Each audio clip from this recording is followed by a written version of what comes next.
A história do Impala se confunde com a dos mais famosos carros dos Estados Unidos, que mostravam de forma marcante o que significava o conhecido estilo de vida americano. Esqueça aquela história de comprar o carro mais barato ou mais econômico. Naquela época, a prosperidade era visível em quase tudo que os norte-americanos faziam e compravam, e isso incluía os carros, pelo menos até a primeira crise do petróleo. No final das contas, o que fazia determinado modelo se destacar em meio a tantos outros era o fator emocional. Seu preço não importava, pelo menos para uma parcela da população, nem o quanto ele gastava de combustível com seu enorme motor V8, mas o que fez a Chevrolet ter tanto sucesso com o Impala, um modelo que já vendeu mais de 13 milhões de unidades. Quais eram as suas principais características e quais os motivos por trás de um desejo tão forte dos americanos por esse carro? A chegada oficial do Impala ocorreu em 1957, já como modelo 1958, e ela veio inicialmente como um Bel Air Impala. Ou seja, essa história de sucesso começou como uma versão especial de um modelo já existente. Nessa época, o público podia escolher entre as opções conversível ou com teto rígido, ado. Na verdade, esse modelo veio junto com vários outros para marcar o aniversário de 50 anos de produção da General Motors. Vários modelos foram introduzidos, para cada marca, incluindo o Cadillac Eldorado Seville, Buick Roadmaster Riviera, Oldsmobile Holiday 88, Pontiac Bonneville Catalina e o próprio Chevrolet Bel Air Impala. Visualmente, o Impala trazia muitos pontos altos, que viravam a cabeça dos americanos por onde ele passava. Seu conjunto óptico tinha 2 pares na frente e 6 lanternas, o que o diferenciava de outros modelos da marca. Em comparação com o modelo anterior, esse Impala era um carro mais imponente, tinha um entre-eixos maior, em 64 mm, além de ser 229 mm mais longo e 91 kg mais pesado. A linha de motores era igualmente impressionante para os padrões atuais, mas dentro do que o público esperava na época. Ela começava com um propulsor de 235 polegadas cúbicas, ou 3,8 litros, e 6 cilindros em linha. Esse motor, denominado Blue Flame e que também equipava o primeiro Corvette, entregava 145 cavalos. Subindo na lista, o próximo motor era o Turbo Fire de 4,6 litros, 283 polegadas cúbicas, disponível com 185, 230 ou 250 cavalos. Finalmente, havia o propulsor mais potente Turbo Thrust, com 5,7 litros, 348 polegadas cúbicas, e potência entre 250 cavalos e 280 cavalos, associado a um câmbio automático de 2 marchas. Posteriormente, ele também veio com mais potência, chegando a 300 cavalos ou até 315 cavalos. No total, a primeira geração do Impala teve 55.989 conversíveis e 125.480 cupês produzidos, representando 15% do que a Chevrolet colocou nas ruas na época. Depois de vendas iniciais mornas, o Impala foi convencendo o público e ajudou a Chevrolet a recuperar a liderança nos Estados Unidos. Mas foi em 1959, em sua segunda geração, que ele realmente se impôs frente à concorrência. Isso aconteceu quando a Chevrolet decidiu fazer dele um modelo de acabamento próprio, e não mais uma versão do Bel Air. Assim, o Impala passou a ser o carro top da marca, ganhando novidades visuais que marcariam sua história e estando disponível nas versões sedã, coupé, perua e conversível. Na frente, o Impala recebeu uma nova entrada de ar acima dos faróis, e nas laterais, 2 marcantes linhas de cintura. A inferior terminava na altura das lanternas, ainda com o conjunto de 6 partes, e a superior ia até as famosas e únicas asas de gaivota, um desenho original que tem fãs até os dias atuais. A segunda geração tinha motores 3.9 de 6 cilindros em linha, 4.6 V8 e 5.7 V8, com potência variando entre 185 cavalos e 335 cavalos. Entre os equipamentos, o Impala tinha apoio de braço dianteiro e traseiro, relógio, janelas com manivela e os opcionais bancos com ajustes elétricos em 6 posições e uma espécie de regulador de velocidade, que emitia um som caso o motorista ultrapassasse. O visual do Impala é apreciado até hoje, mas os designers da marca perceberam na época que algumas mudanças eram necessárias, com grande influência da NASCAR, que fazia cada vez mais sucesso entre os norte-americanos. O Impala ganhou a versão esportiva SS e foi o primeiro modelo a receber essa designação, viva até hoje na linha da Chevrolet. Entre os principais diferenciais, o Impala SS perdia a alavanca de câmbio na coluna de direção para dar lugar ao montado no assoalho, como nos carros de corrida. Os motores, é claro, eram todos V8, variando entre 305 cavalos e 360 cavalos. Outras mudanças mecânicas incluíam freios e direção com assistência, suspensão e freios revisados e novo conjunto de pneus e rodas. Ver o Impala SS apenas com esses Big Blocks acabou em 1962, quando a marca decidiu vender o esportivo com qualquer motor, além de disponibilizá-lo nas versões coupé e conversível. Isso abriu a possibilidade de colocar um propulsor ainda maior no modelo, o enorme 409 V8, que inicialmente entregava 360 cavalos, depois passando a 409. Como em qualquer outro modelo com uma vida tão longa, o Impala mudou bastante seu visual no decorrer das gerações. Mas talvez a principal mudança tenha ocorrido no meio da década de 1960. O público passou a apreciar modelos mais limpos, com desenho mais sóbrio e elegante.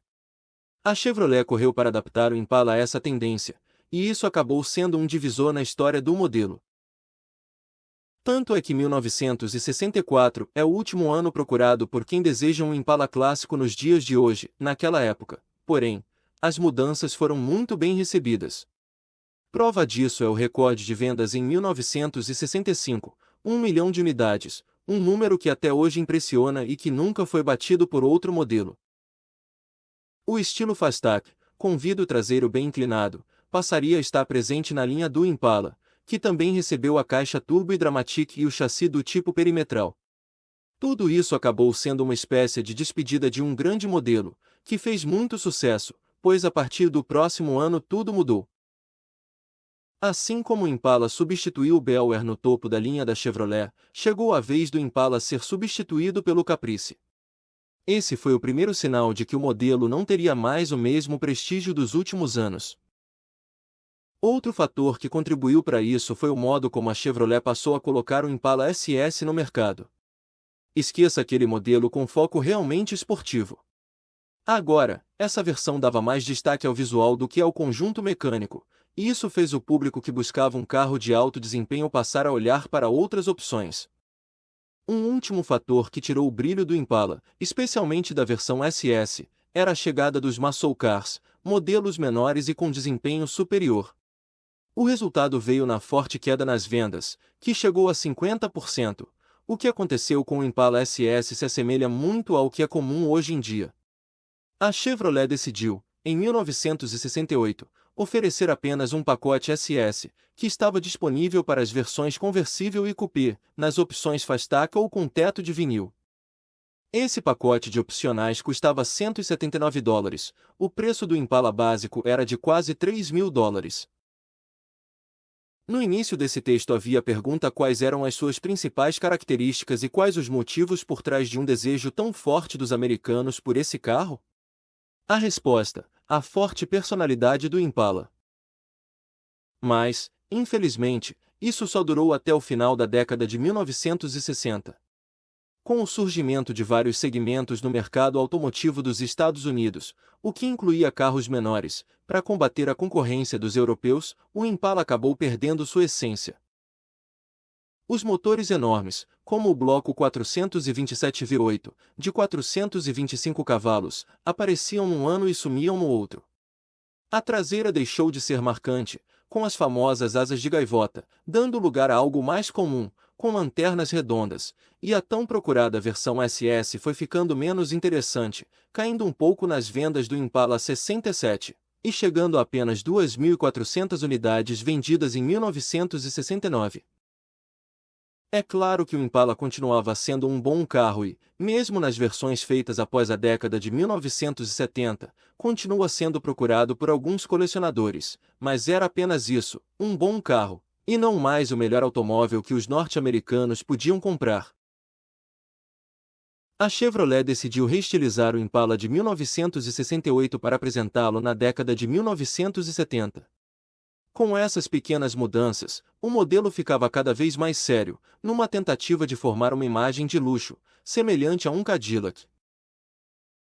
A motorização apresentava uma novidade interessante com o novo bloco 454 V8, de 7,4 litros, que podia chegar a 390 cavalos de potência bruta. Algo realmente impressionante, mas que logo acabaria, já que no ano seguinte entrariam em vigor as novas normas de emissão de poluentes. A linha de motores também contava com opções mais mansas, como o V8 de 265 cavalos e os 6 cilindros de 155 cavalos. Mesmo não sendo mais o Impala da década anterior, o modelo continuava oferecendo tudo aquilo que os norte-americanos queriam. Ele era um carro grande e com muito conforto, com itens como ar-condicionado automático, travas elétricas e toca-fitas de cartucho de 8 pistas. Mas aí veio uma mudança que atrapalhou esse cenário. Em 1972, as normas de emissão de poluentes entraram em vigor, e logo no ano seguinte veio a crise do petróleo. Isso afetou profundamente o Impala, e em vários sentidos. O primeiro deles era físico. As novas normas exigiam motores menores e mais eficientes. Os 6 cilindros passavam a oferecer apenas 110 cavalos, enquanto o enorme 7.4 V8 tinha 270 cavalos, bem menos do que se imagina para um bloco desse porte. Imagine arrastar um carro de 5,6 metros, um Ford Fusion tem 4,87 metros, e quase 2 toneladas com apenas 110 cavalos. Outro ponto estava relacionado a como a crise do petróleo afetou o público. Se antes ninguém questionava a compra de barcas com motores tão grandes, esse novo cenário mudou a mentalidade de muitos. De repente não fazia sentido ter um carro desse porte para levar apenas uma pessoa, ou ter que gastar tanto com combustível. Isso levou à procura de carros menores e mais eficientes, com motores de 4 cilindros, algo bem diferente do que era oferecido pelo Impala. Ou seja, uma mudança drástica precisava ser feita, e ela tinha que vir logo. Essa mudança forçada chegou com o lançamento do Impala 1977, um modelo bem diferente dos anteriores. Por fora, ele tinha ficado menor, tanto no comprimento, quanto na largura, e mais alto. Seu peso também foi reduzido em 300 kg. Apesar disso, os ocupantes teriam mais espaço no interior, e o motorista logo iria sentir que o Impala estava melhor em sua dirigibilidade. Se algum engenheiro da Chevrolet ficou em dúvida sobre abolir os motores de bloco grande, essa dúvida logo acabou. As vendas não eram as mesmas de anos anteriores, especialmente quando lembramos do recorde de 1965. Mesmo assim, o novo Impala foi muito bem aceito pelo público, sendo eleito o carro do ano por publicações especializadas e totalizando 1 milhão de unidades comercializadas entre 1977 e 1981. Isso foi o suficiente para dar um novo ânimo ao Impala, mas não por muito tempo. Muitos sentiam falta de suas características iniciais, e suas vendas passaram a cair novamente. Mesmo com uma leve reestilização no começo dos anos 1980, o Impala saiu de linha em 1985, ficando o Caprice em seu lugar. No tempo que o Impala estava fora de linha, a Chevrolet lançou um Caprice totalmente novo, em 1991. Uma das versões do modelo era a perua, que apesar de priorizar a praticidade, acabou sendo alvo de algumas modificações. Dizem que um desses modelos modificados foi visto por um dos chefes do departamento de estilo da Chevrolet, na garagem de seu vizinho. A perua tinha rodas maiores, suspensão rebaixada e pintura em preto, e isso fez surgir uma ideia na cabeça do executivo: trazer de volta o Impala. Assim, a marca preparou um conceito para o SEMA Show daquele ano, e o sucesso foi enorme. Logo depois, em 1994, o modelo chegaria às ruas, marcando o retorno do Impala. E nada nesse novo Impala lembrava os modelos antigos, com exceção do nome. O motor era um 5.7 V8, de 260 cavalos e 45,5 kgfm de torque, associado a uma transmissão automática de 4 velocidades. Sua aceleração de 0 a 100 km por hora era feita em 7 segundos e a velocidade máxima era de 229 km por hora. O Impala SS ainda tinha freio a disco nas 4 rodas com abraços, o tornando bem mais seguro que seus antecessores. O Impala SS continuou por apenas alguns anos. Em dezembro de 1996, o último modelo saiu das linhas de produção, que agora se concentrariam nos mais requisitados e rentáveis SUVs. Muitos consideram a descontinuação de 1996 como o verdadeiro adeus do Impala. É verdade que o modelo voltou em 2000, mas isso foi só no nome, já que o carro em si nada tinha a ver com as gerações anteriores. O novo Impala chegava com tração dianteira e duas opções de motorização, 3.4 e 3.8, ambas V6. Nos primeiros anos, ele tinha uma lista de opcionais que incluía teto solar, sistema OnStar, bancos dianteiros com aquecimento e rodas de 16 polegadas. Em 2004, a marca trouxe mais uma vez o Impala SS, que tinha motor 3.8 V6 de 240 cavalos. Uma versão especial, chamada Impala Indy SS, também foi oferecida, tendo apenas 4.088 unidades produzidas. Ela tinha grade preta com o logo da Chevrolet dourado e vários adesivos da Indy no exterior e interior, além de rodas de 17 polegadas. Em 2006 chegou ao mercado a nona geração do Impala, apresentada no Salão de Los Angeles. Com uma nova plataforma, o modelo chegava com vários motores V6, entre 3,5 e 3,9 litros, além de um 5.3 V8 para o esportivo SS. O modelo atual vendido nos Estados Unidos é o Impala em sua 10ª geração, que chegou em 2013, já como modelo 2014.